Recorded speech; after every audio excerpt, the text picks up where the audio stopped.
We're finally here, in more ways than one. To call this game anticipated would be dialing it back a bit.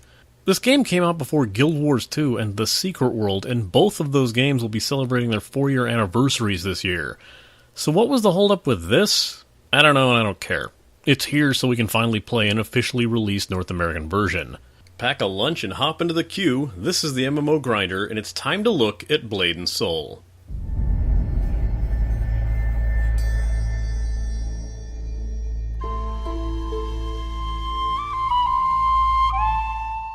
Blade & Soul is a 3D Asian fantasy MMORPG released in Korea back in 2012 by Team Bloodlust, an NCSoft division, so unsurprisingly it's also being published by NCSoft.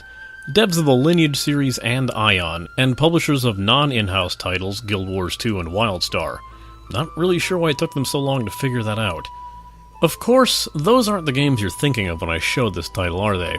No, the Terra comparisons are definitely going to be here and in the comments section, and they're not going to stop, even if you ignore that whole fascinating yet fruitless legal battle that stemmed from this whole block of similar games.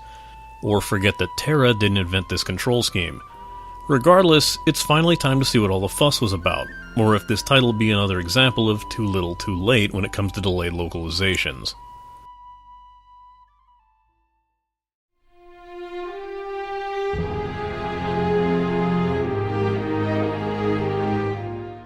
This game certainly looks good. It's not the most graphically intense of the titles we've looked at, but it does have a very unified aesthetic.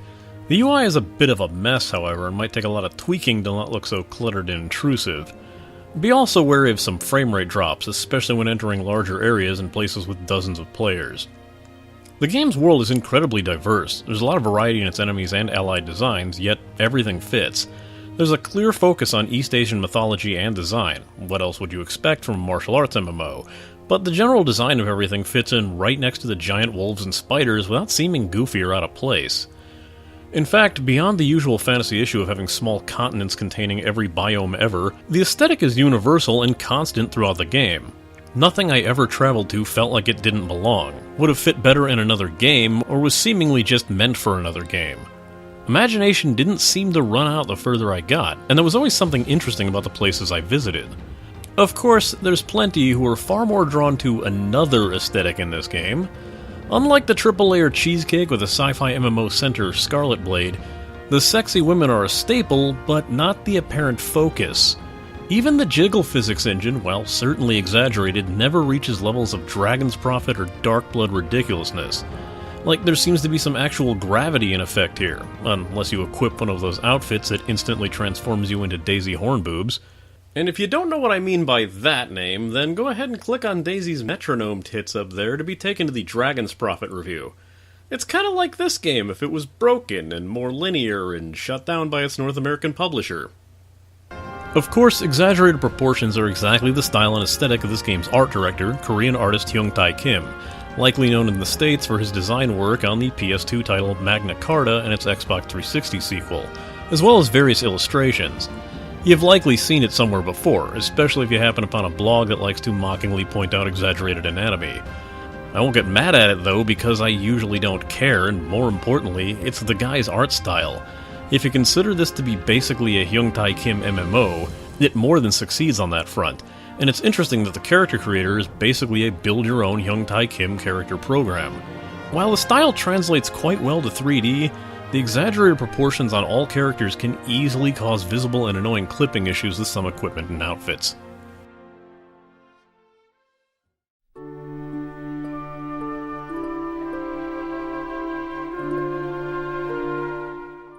Music can be a bit of a letdown compared to the game's visuals and combat systems. Here you'll often find your typical generic fantasy score with little to make it stand out above the game, serving mostly as background decoration. There's some minor interest in that Asian instruments and themes do crop up in some places, but these are few and far between, and there are some incredibly jarring instances of guitar rock which can add to the tension even if they come seemingly out of nowhere. The sound effects themselves are much louder than you'd expect, which led to some difficulties for voice communication amongst Grindstone, but this is easily rectified with volume sliders. The sound design itself is rather well done. Each attack, especially the major special attacks, gives very good feedback for their hits and strikes, which makes using them feel all the better. It helps keep the game's combat enjoyable and helps us to feel less tired from the usual grind found in MMOs. In the voice acting, on the other hand, we get into some incredible disorder. You've never heard of Captain Dochin? He's captain of the Bamboo Guard, off battling the Black Ram. Finally! Reinforcements! Now we'll show these rapscallions what for! There's some decent audio work here, and some characters sound like a lot of effort and money was placed into their performances, but the majority sound like they pulled someone out of their office and had them record a few takes in a broom closet, complete with graduates from the My Cousin Knows How to Do an Accent School of Voice Acting. Check out that shopkeeper with the Irish accent in the desert sometime. There's also a character that acts as your class trainer throughout the first act of the game's storyline who deserves special mention for being so incredibly high-pitched, annoying, and insufferably smug, which is the perfect trifecta for loathing a character a game really thinks you're gonna love. Easy enough to ignore, but definitely something you'll notice.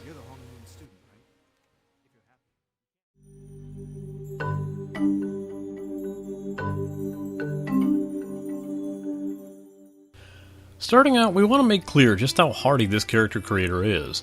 While you won't be getting as much as you would in something like Champions Online, as there's no outfit creation, you'll find a massive amount of variety, and you'll have the ability to create a character however you want, within reason or abnormal absurdity.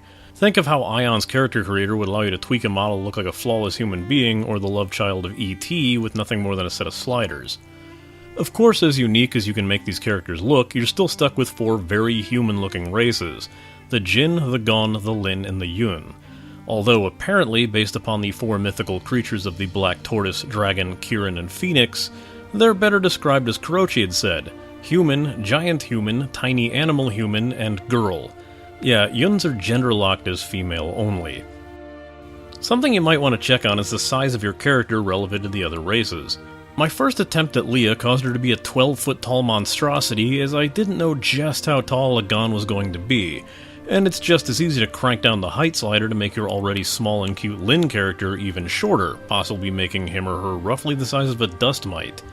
Unfortunately, Dresker's old pet peeve of race-lock classes is present in Blade and Soul. While they aren't too limiting here, it is worth mentioning in case you wanted to make a Lin assassin and found out you can't, or wanted to make a Jin mage but couldn't do that either. The current classes are as follows. Assassin, dagger-wielding speed class that's built around insane combos with debuffs, stuns, and constant chaining. Designed to close distance quickly and leave enemies severely hurting in a flash, with lots of burst damage that can set up for other classes' combo chains. Blade Master, a straight sword-wielding defensive class able to mitigate damage as well as it dishes it out, including plenty of health and focus restoring skills and the ability to stun ranged attackers. Destroyer, an axe-wielding melee bruiser that focuses on close combat, stun, and grapple attacks with a lack of range and approach abilities. The class is easily my favorite in the game, so of course it's the one that's been getting the community's OP tag. Force Master, an elemental mage focused on ranged and AoE spells that actually encourages fighting more than one enemy when possible, leading to them being less fragile than stereotypically expected, while also not being as mobile. Kung Fu Master, excelling in close combat and quick approaches, they use gauntlets to pummel and grapple enemies into submission with plenty of air tosses, escapes, and counters, making it a very tough PvP opponent. Summoner, the game's only pet class at the moment, attacks with ranged spells and snares while tossing its oddly humanoid cat at you to distract and tank, a Lin-only class. Blade Dancer, a speed and movement-based sword class with low defense, but like the Blade Master can stun ranged attackers. Like the Summoner, it's stuck as a Lin-only class. There are more classes on the way, including Warlock and Soul Fighter apparently, the former having its weapon drop on more than one occasion when we were trying to advance our weapons, and bringing back immediate flashbacks to the time before WoW's Burning Crusade launched, where my guild at the time completed our first ever kill of Nefarian and Blackwing Lair, only to have him drop unusable shaman gear. Fun times. Once you've selected your race and class, or attempted to make your Gon Destroyer look like Gary Busey, you'll be given a cutscene revealing the Hongmoon Island where the elite Hongmoon warriors are trained by Master Hong. This will act as your initial tutorial when you'll also get your feet wet with the movement system and basic combat techniques. You'll also be introduced to Hajun, a class trainer and character overwhelmingly despised by Grindstone, who will send you quests to teach you more advanced techniques that you'll likely have figured out how to do beforehand. It's at least satisfying to have him by the neck and smash his face into the side of my axe. Characters like Hajun can be more of a norm than an exception, and when certain fates begin to fall some characters, we tended to be more relieved than saddened. They even have a press F to pay respects requirement for completing your class quest, but more of us were just upset we couldn't spit into the offering. It's very common to see people that the game wants you to care about end up dead, after which you must pay respects at their funeral. Not a single person in Grindstone ever actually cared about them, and oftentimes the quests were met with, "Wait, who died again? Why are we doing this?" Later characters become far more attention-worthy and memorable, but not always for the right reasons. Part of the problem could be the game's rather generic questing system. You've seen all these quest styles before and done better in other titles, so it's easy to tune out anything related to them with very few exceptions. Yet what kept most of us playing is that the combat system is also really interesting, and it helps to make the questing feel better than it should. It's also a fantastically paced game, and at no point did I ever feel like it was dragging its feet with the levels and content. No grind wall was hit beyond something that I'd mentioned shortly, and many members of Grindstone met max level or came well within a few levels of it, myself included, even after making and playing alts. In Blade and Soul we have a true hybrid of an action MMO combat system and a standard tab targeting one. Basic attacks are bound to the left mouse button, with right mouse acting as a heavier special attack. Keys 1 through 4 and Z through V are used for class abilities, along with tab, which can be used for special combo abilities depending on your class. Combos are incredibly important in Blade and Soul. Many set up special attacks to do greater damage and have good control to keep enemies chained, or can set up group-wide attacks that have a lot of flash and damage to them. Each class also combos differently, with easier classes having straightforward and rather underwhelming combos, while the more difficult classes have massive complex combo chains which will keep your enemies stun-locked for the entire duration. We did call this a hybrid, and for good reason. There are two different control schemes, Blade and Soul mode and Classic mode. BNS mode uses typical reticle combat where you target and move with a crosshair similar to an FPS. If you think Blade and Soul needed to control more like Lineage, you can choose Classic mode to implement a manually controlled camera with right-click and a right-click to move control scheme. Though, why would you do that? With both control schemes, many abilities can't even be used without selecting a target, either by hovering over them with your crosshair while in Blade and Soul mode, or clicking them in Classic mode. The number of skills that require targets are very dependent on your class. The game's movement system will be very reminiscent to players of Age of Wushu. As your character progresses through into the storyline, and by extension gets higher in level, you'll gain access to faster movement options, allowing you to run on water, run up the sides of buildings, vault over objects while sprinting, glide at the slowest pace in the universe, glide slightly faster with camera zoom and motion blur, and power dive into the ground while gliding. Many of the animations are even very similar to Wushu's, though air dashing in Wushu was much faster, while Blade's gliding just feels sluggish, at least it looks nice. There is a bit of Swordsman Online thrown in here as well, as you can take Dragon Pulses, which will see you rocketing through the air, pulling off insane wire kung fu moves seen in the Best of B movies. This does shatter the suspension of disbelief, since there is a pretty severe falling damage system in the game normally, but you can totally kick off that mountain and rocket into the ground face first at Mach 3 with no trouble at all. Speaking of comparisons to Wushu, the game is far more instanced than its Chinese brethren, with quests taking you into instance caves, houses, dungeons, and the like, while Wushu reserved this for just dungeons and special circumstances.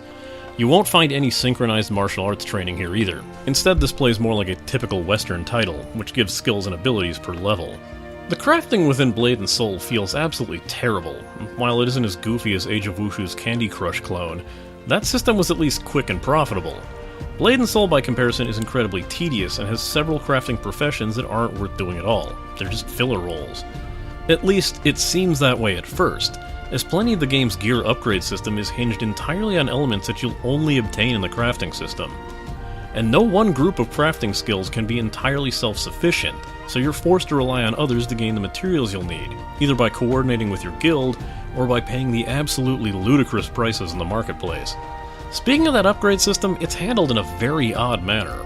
Armor in this game is granted in the form of an octagonal pizza called a soul shield that is a set bonus for collecting all the pieces.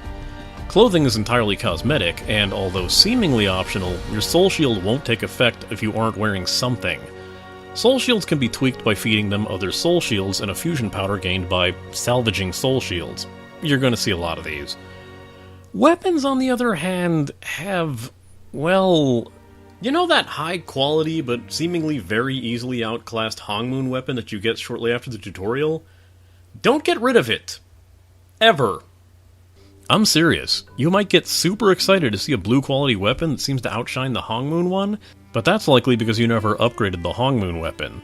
See, your Hongmoon weapon is apparently a ferivore, and it grows stronger by eating other weapons. Basically, other weapon drops in this game are just food for your main weapon. Once you feed it enough to raise it 5 levels, it'll get picky and require a very specific type of bladed food and request some side dish items that you thought were just there to clog up your inventory. The same will apply to all your Hongmoon accessories.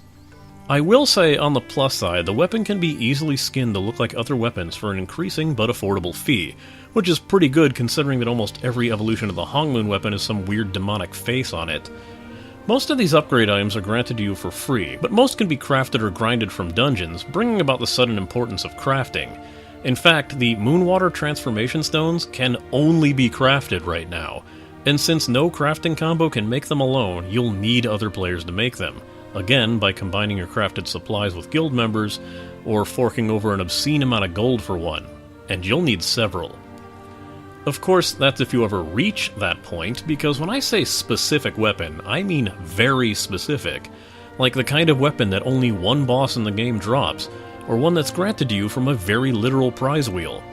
Add the fact these weapons drop from random boxes that must be opened with keys, purple versions are untradeable, and the weapons have to be unsealed to be usable, and it's very likely that with the number of classes in the game, you could spend hours grinding a dungeon boss to no avail, while your friend can get their required weapon within their first run.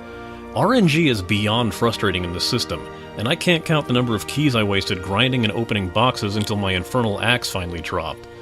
There is a workaround with special keys that will guarantee you get your class weapon, but they are also rare drops, only guaranteed by nabbing one from the cash shop, which gives me pause. There's more than a few times your progression in the game will be halted in an effort to get the items needed to keep your weapon and accessories in top shape. It's about the biggest blemish I can see in this otherwise fairly remarkable game, and here's to hoping they find some way to smooth it out a bit better.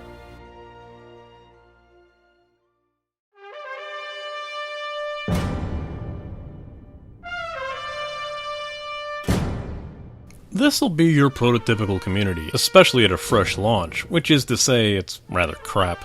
Yet, we do need to qualify this statement. Honestly, it doesn't feel like the community's fault when the game itself is outright encouraging bad behavior.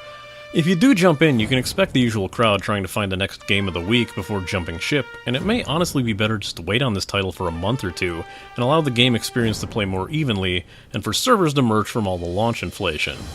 The game uses one of the oldest, seemed like a good idea at the time aspects of MMO design in the form of the tagging system, ensuring that whoever hit the enemy first will get all the credit for it. XP credit, quest credit, item drop credit. The only exception is world bosses, which usually end up becoming loot pinatas with the number of people farming them non-stop. Being stuck with a tagging system inevitably causes hordes of people to swarm a quest area and try their best to get the first hit on respawning enemies before someone else can, leading to a sense of outright trying to screw over other people so you don't have to wait another 10 minutes on a generic kill quest. People deciding to form groups to work together seems painfully rare, and tends to vary depending on when you're playing, but they might have a good reason to want to remain alone. See, this same attitude leads into the rather unique way that the game handles loot rolls. Compared to your traditional need-greed-pass system, here you'll actually open up an auction when loot hits a certain rarity threshold, and then everyone within the party can bid on the item up for sale, ensuring someone can't accidentally need on a useless item for themselves. Thankfully, money spent in the auction doesn't go into the void, and instead is redistributed throughout the rest of the party, making it a potentially rewarding system. The major downside is that you can get into some pretty extreme bid wars over items because you may need those items. Grinding to get the lucky boxes to hopefully get the weapon you'd need from said box ensures that everyone will try to outbid each other on the box itself, and after it's opened you can still get screwed into grinding for it more. This also guarantees that the richest player will get everything they want. Some more shrewd and generally manipulative evil people like myself may try to inflate the price to ludicrous levels if someone seems unwilling to be outbid. As I said in game, you want this item, you're gonna have to pay me for it. The game tends to focus on world instancing as well, but sadly this seems to be standard instancing, where once the threat of the moment is dealt with, everything goes back to normal like nothing ever happened. It's a bit of a shame because we've seen the system done very effectively in Elder Scrolls Online and even Lord of the Rings Online. World instancing isn't the game's only interesting idea though, as it has a rather unique way of handling PvP that many in Grindstone wouldn't mind seeing in other titles. There are two direct types of PvP. The first is Arena PvP, which is a standard instance duel, available in 1v1 me bro and tag team matches. 1v1 is pretty understandable. You're matched with a random player in the queue and don't get to know anything about them but their class when you fight them. Best 2 out of 3 wins in the same manner as a fighting game. That fighting game aspect is carried over into tag team matches, where you'll be in a group of 3 and only one member will be actively fighting at a time. However, like the Marvel vs. Capcom games, another player can come in as an assist for a few seconds to help take down a tougher opponent, or help a player trapped in a stunlock combo. The active player can swap out at nearly any time, making it a pretty tense battle and uniquely fun. The other type takes the form of an open PvP system using uniforms. If you wear a faction-specific uniform, then members of that faction, including NPCs, will not attack you. But each faction has enemies, and any player wearing the enemy faction's uniform, and NPCs of that enemy faction, will attack you.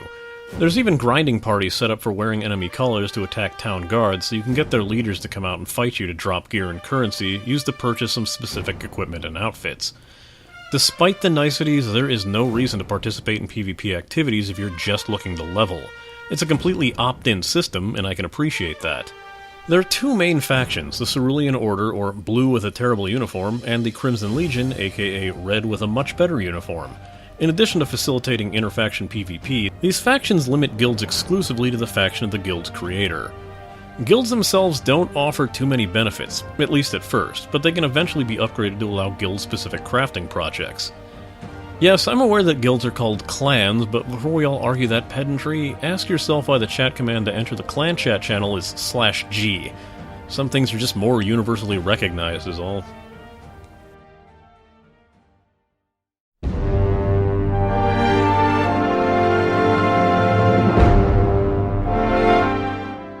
This game certainly has its fair share of oddities, and that extends well into its cash shop, which is honestly rather tame for this genre. Sure, there are the things like the keys that you can purchase that lessen the Lucky Box RNG, but there isn't any direct purchasing of power here, and most of it is cosmetic or convenience. There is one incredibly odd notion that we want to address. Lots of games have premium times and subscriptions, but here they're actually broken down into tiers.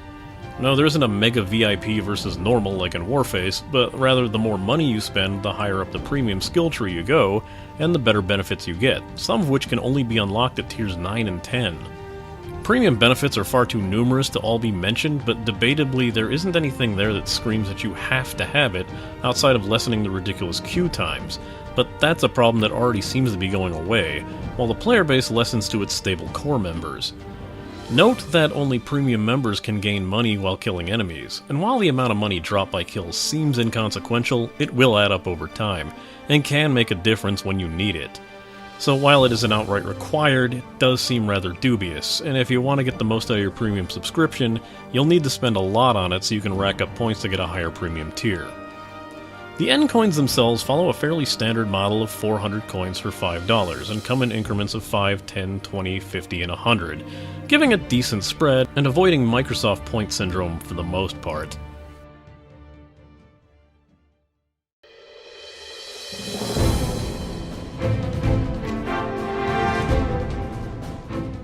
I honestly didn't go in expecting to like this game as much as I did, and while I technically speak for Grindstone, and many of us played the game quite a bit and still plan to after this is over, I know that attitude did not carry over to everyone, and this tribunal should be quite fascinating, so don't forget to head over to my site and check out what a lot of Grindstone thought. To some, this will seem like a really well-made mix of action, story, visuals, and content, while others might abhor some of the quirks that were all the rage in 2011 and see them as annoying or quaint in the current market. Maybe the game would have been met with even more fervor in the US had it come out in 2012, but it still seems to have a strong presence right now. We'll see how that'll fare in the coming months with even more anticipated titles on the horizon. As for now, I know it's going to keep me entertained for at least a good while. Here's my final rating. This is probably one of the most unified looking games that still has a slick presentation.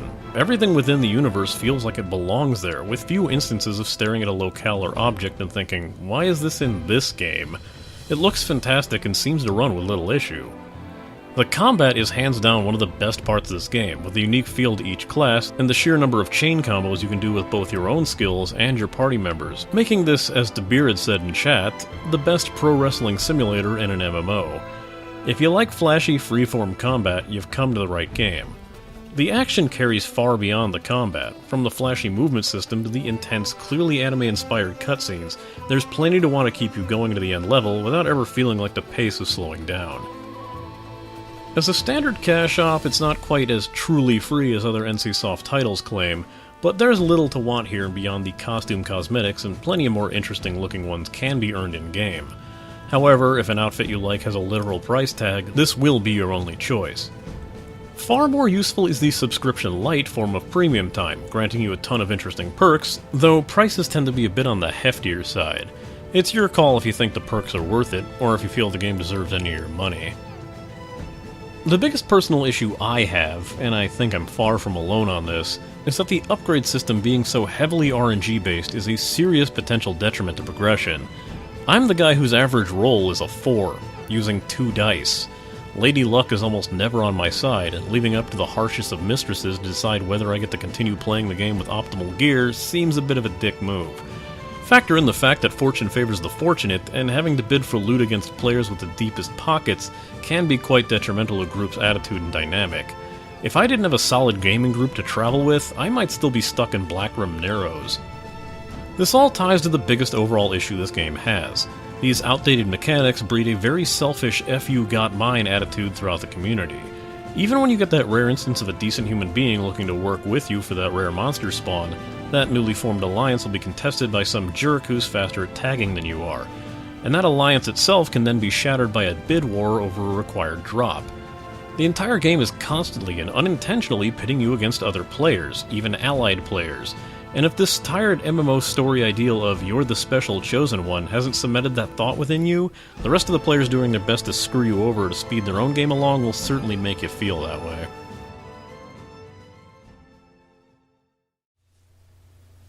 Next time, I don't know. I do know that I'll be going to MagFest towards the end of February in National Harbor, Maryland once again, and we will be cutting back to 1 episode a month from this point on until the market picks back up, or I just cave and start looking at older titles again. We'll see.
Well, thanks for sticking around. Hope you're not sticking around just because you think I'm actually going to tell you what I have planned next, because seriously, I have no idea. And no, that's not an invitation to give me suggestions.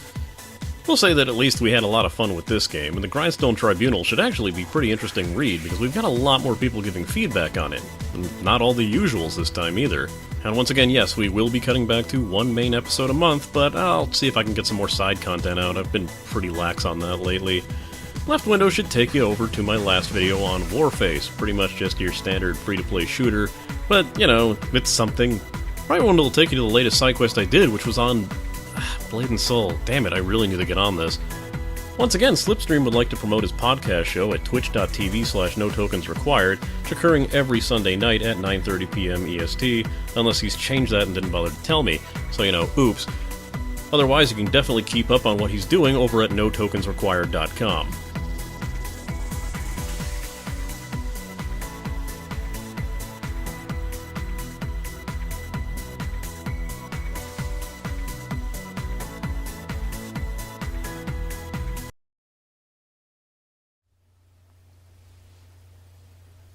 That's odd. Thought my nuclear throne indie box would have been here by now. Do y'all like indie games?